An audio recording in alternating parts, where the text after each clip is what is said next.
I think a lot of it had to do with the fact when he got rid of Hopkins, I think it started with Clowney leaving. And then with them starting off obviously to 0-4, that just kind of put, that was kind of the icing on the cake, I believe. I think he was headed down that road anyway. The fact that they couldn't get, Ernie further in the playoffs, and then with him getting rid of, probably one of the top wide receivers in the NFL is what I think finally was the straw that broke the camel's back, I believe. Yeah, that makes sense. Bill O'Brien was there for 6 seasons. He went in there in 2014 because he was the coach at Penn State, I believe. He was. So he took over for Gary Kubiak when they got rid of Kubiak. I think he was with New England, went to Penn State. He was under Belichick, got the head coaching job at Penn State, and then from Penn State he went to the Texans. Yeah, that makes sense. 6 seasons. They ended up being 52-48 through the 6 seasons with the Texans. Like you were saying, Pat, the trading away of DeAndre Hopkins for David Johnson, which doesn't really seem to be turning out the way they wanted to just yet. David Johnson seems like he's kind of getting there a little bit. He has moments where he looks like his old self, but they're still struggling. I think Bill O'Brien, the GM, got Bill O'Brien, the coach, fired. Yeah, that's up. He didn't do so well. Yeah, because I think he was a good coach, and I heard he's a really good dude, but he just proved to be a really, really bad GM. What was it like? The Texans have like the highest cap this year for paying people, and then they have no first-round picks next year, and then they have really nothing from that team. Well, they gave a couple of first-round picks for Tunsil.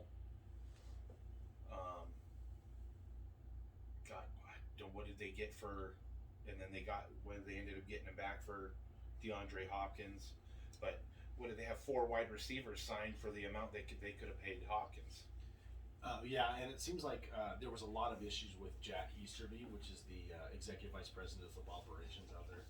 I think they were disagreeing a lot, especially lately, per what I was reading.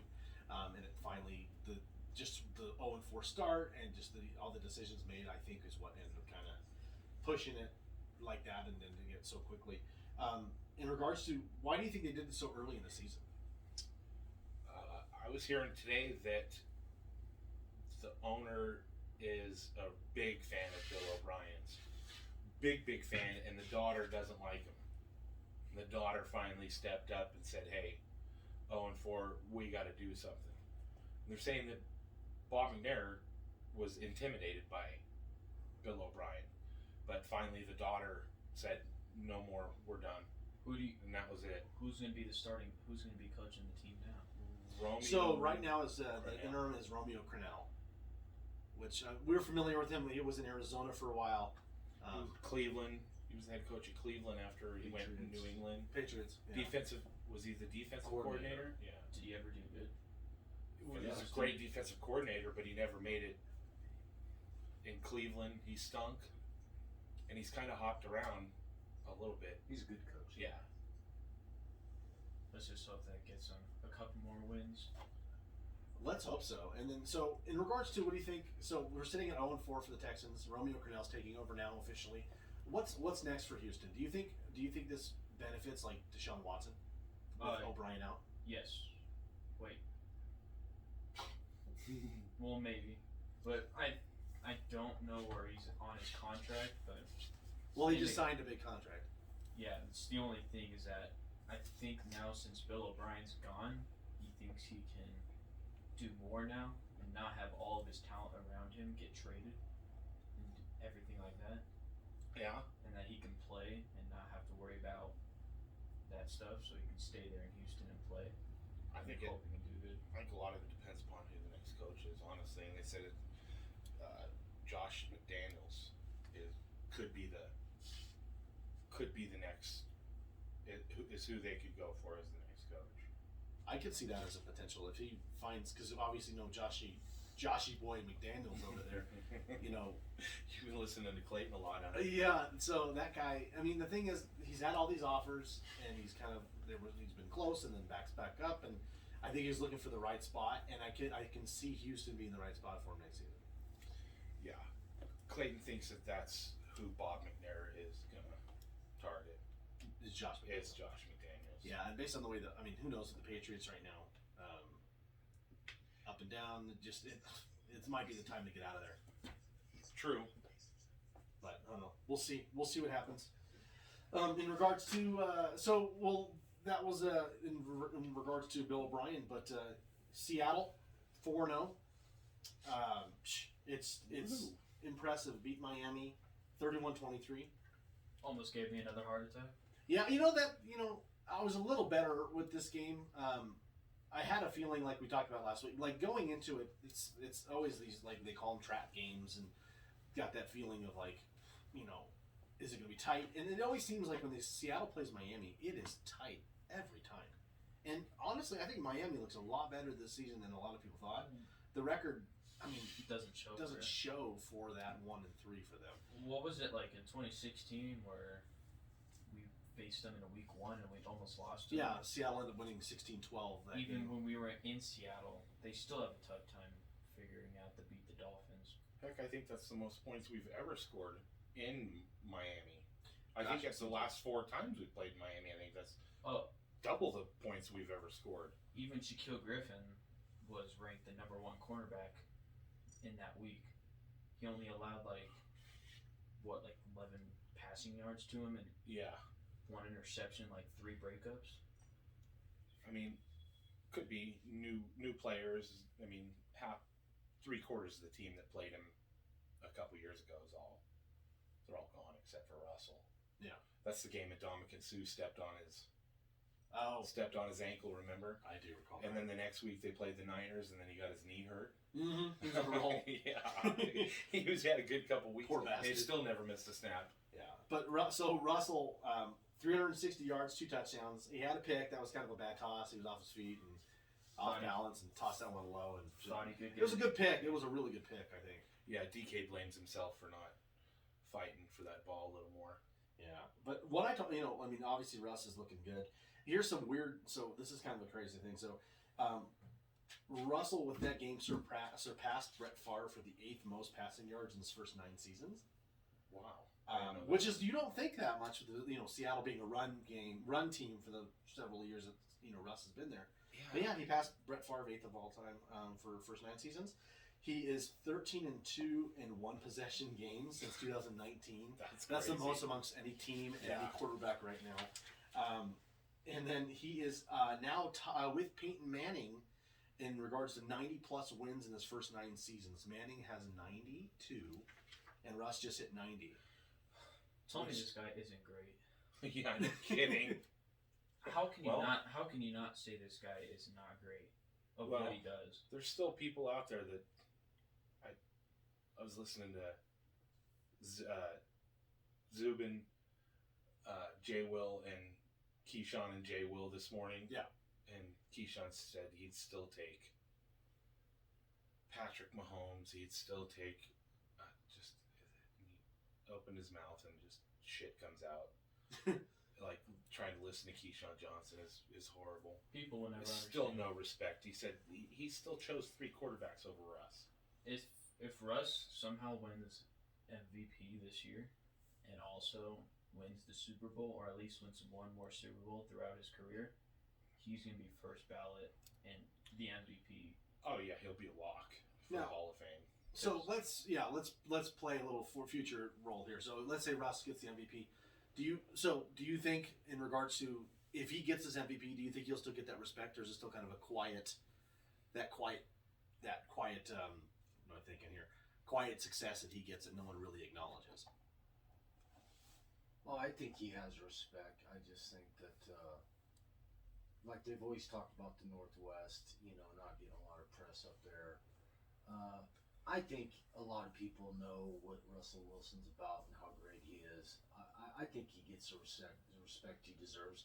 I think a lot of it was because last year he didn't get any MVP votes. I think that kind of got the conversation going, but I think people know how great a quarterback he is, and I think come clutch time, I think he'd be voted the #1 quarterback as far as people who they would take. Yeah. Who do you want in the hands with 2 minutes left in the game? Right. I believe Russell Wilson would, people would say Russell Wilson for sure. I think so too. That's great. Yeah. we blame, if you listen to the Sunday Night Football a couple weeks ago, Chris Collinsworth blames himself for not giving Morris an MVP vote last year. Did you hear that? Yeah, I did. He got his vote in late. He didn't get his vote in time, so he just denied it. It was for Russ. And he's not a voter anymore because he can't put it in late. Yeah, fucking Collinsworth. Man. But yeah, I thought that was kind of interesting. And then, in regards to that game, I wanted to throw out there. So Chris Carson, the guy gets jacked up last with his knee, gets that gator tackle last week. He goes with 16 carries, 80 yards, 2 touchdowns, and then he had 3 catches for 20 yards. The guys looked really good all 4 games so far. He even got hurt in the beginning, in about the second quarter, and they thought, I don't know, the commentators were all over the goddamn place in regards to what happened to him. I was so disgusted with the way they were commentating. They had their information jacked up. I was like, what the fuck are you guys talking about? The whole time it was so like that old. I forgot that guy, that older guy. It was with him I was Brady Quinn. Brady Quinn was one of them, and I forget the other older guy. But they were all fucked up and talking about like, Russell Wilson and KJ Wright were the only ones left from the Super Bowl. They forgot about Bobby, and they were just and then they talked about Bruce Irvin, and they said Bruce Irwin, and they were all over the place. And I was frustrated listening to them talk. It's your job to know what's going on. You got a week to prepare. I've heard him called Bruce Irwin a few times in his career. Yeah, I couldn't believe it. But it blew my mind. But in regards to the Carson play, so 4 games in, the guy's looking great. Do you think he's earning that extension? Definitely. Well, if he keeps going on this pace, because he also has I think 3 receiving touchdowns also. Oh, I think he does. I think he runs so hard. If you watch him, I mean, every play, that guy's fighting for every inch. He reminds me a lot of Marshawn, in that mold of Marshawn. I think he's got better hands than Marshawn. I completely he's agree. improved so much from last year. He's got glue this year. Yeah, he's really. I think he's worked on his receiving. DK also with his handling, ball carrying, because he. I think the whole team's gotten better ball handling, but Chris Carson, KJ Wright said there's no way he'd want to tackle him. Oh, he's a beast. He said he's tackled every running back in this league, and he said there's no way. He said he runs hard. Carson is the one guy he wouldn't. There's no doubt, and he's got. You can see the athleticism in him too. Did you see when he leaped down the sideline, leaped up? That was that hurdle, man. That guy was a hurdle. Yeah, hurdle. That was after they thought he had a concussion. Yeah. I mean, what Evan was talking about, I think when he went out, I believe he got the wind knocked out of him. Is what it was. Yeah, they were all messed up because, like I said, I was bashing on the commentators. They're like, "Oh, he's out, and he's got concussion protocol." And then, he was in the beginning when the third quarter started. They're like, "Oh, there he is." They were totally all over the place. So I was like, "Okay," but yeah, that guy, he's getting hurt. He's getting the wind knocked out. Or I think he deserves. Guys playing tough. Oh, I think he deserves the extension. Absolutely. Big time. But the problem they're going to run into is that Quentin Dunbar's up. Shaquille Griffin. What are you going to do? Jamal Adams. Jamal Adams has got to get an extension. KJ Wright's done after this year. They have so much to do that, honestly, if you give him an extension, you're going to have to pay him handsomely. Because Mixon got 12. And he's better than Mixon. So Seattle can't afford a $12.5, $13 million running back. So from what I've been hearing is that he is going to get, if Seattle does want to keep him, that he will be tagged. Because I've heard they've already been in contract talks with Shaquille Griffin. I think Shaquille Griffin's going to get that extension. I believe he should. I think he should be the first one because I think, as much as I hate to say it, where'd they find Chris Carson? Seventh round.